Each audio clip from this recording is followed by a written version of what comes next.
Gusto siempre saludar al maestro Zárate, bienvenido, muy buenos días. Para hablar en torno pues a esta reforma político-electoral, ya finalmente aprobadas las leyes secundarias. Bueno, lo de político-electoral a lo mejor es mucho decir, electoral si acaso, ¿no?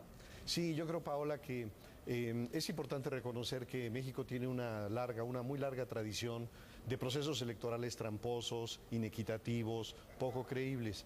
Eso nos acompañó buena parte del siglo XX y precisamente por eso hubo una demanda de sectores muy conscientes de la sociedad de avanzar hacia un sistema electoral creíble. Y eso se concretó finalmente en el caso del Instituto Federal Electoral. Cuando se crea el IFE, se sale el gobierno del control, de la organización de los procesos electorales, pero la creación del IFE, no obstante una institución, digamos, con tanto prestigio y con tantas atribuciones, lo cierto es que después de cada proceso electoral venían conflictos, venían impugnaciones y con frecuencia los grupos políticos se organizaban para hacer una nueva reforma que tratara de tapar los hoyos por los cuales se habían metido los tramposos.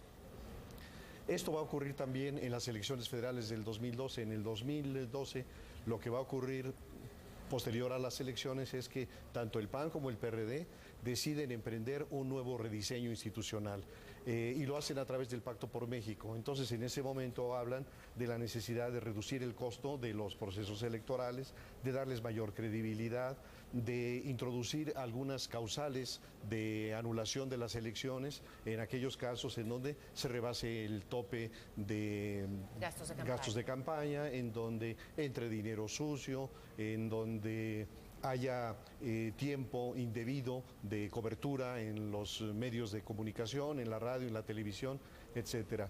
Y lo más importante es que se proponen crear una nueva institución de carácter nacional que atienda no solo las elecciones federales, sino también las elecciones estatales y las municipales.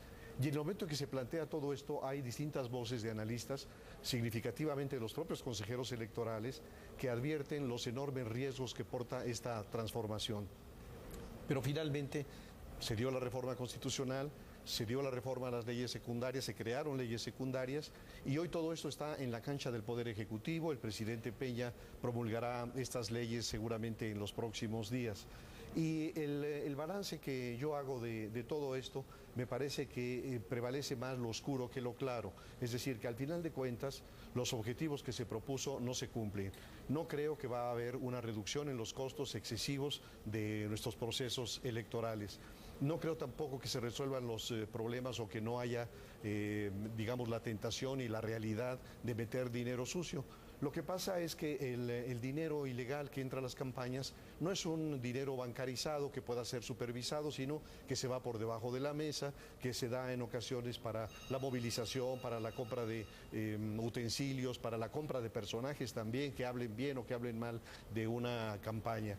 Inclusive en los aspectos que podrían parecer, digamos, más positivos, como el caso de las candidaturas independientes, hay tantos requisitos que prácticamente las hacen inviables. Así que, bueno, yo diría que desgraciadamente apenas acaba de terminarse este proceso legislativo y ya se habla de una reforma, ya se habla en el caso del haber de retiro para los magistrados, así que pienso que es una mala experiencia.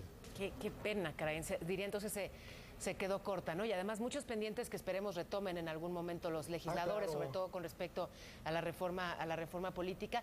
Un cambio entonces sobre todo en la forma, pero pues no en el fondo, ¿no? Sí, yo creo que efectivamente dejaron de lado, por ejemplo, la reducción del número de legisladores, eliminar a los senadores por listas. Es decir, es una pena, pero creo que en México el avance democrático es paso a pasito. Es decir, no hay un atrevimiento a emprender una gran reforma político-electoral. Nos vamos quedando a medias.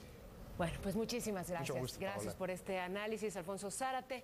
Y bueno, informarle de esto lo dicho.